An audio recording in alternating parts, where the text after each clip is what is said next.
হুন বাতিজা, এই জানি বুগলা স্কুলটা তাইলাম আমরা। এই বুগলা স্কুলে এক সময় আমার ছবি আছে না, বুগলা স্কুলের সামনে তো লটকাই রাখতো। আই সর্বনা আই সর্বনাশ। কোন কবি কি আরে কাকা হুন জেলবাই বুগলা স্কুলটা ভিত্তি স্থাপন করে তখন বুগলার যত গণ্যমান্য ব্যক্তি আছিল তো সবাই বইয়া তোর বুগলা স্কুলের মাঠে একটা মিটিং হয়েছে।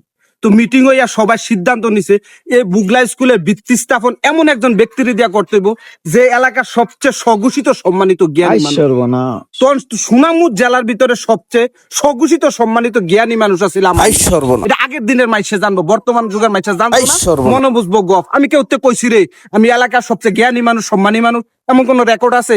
তুই কোনোদিন কইছি? তখনকার আমলে সবচেয়ে জ্ঞানী ও সম্মানী মানুষ আসলাম আমি। তে বুগলা স্কুলের তোর প্রবীণ মুরব্বী যারা আছিল, সিনু চেয়ারম্যান বা বুগলার যারা গণ্যমান্য ব্যক্তি আছে, তারা সবাই বাংলা বাজার গেছে বেড়া।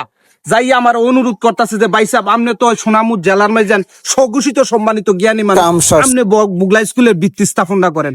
তখন ভাবলাম যে সকল মুরব্বীরা এই এত করে আমার অনুরোধ করতেছে, তখন আইলাম আইয়া তোর বুগলা স্কুলে তোর ভিত্তি স্থাপন।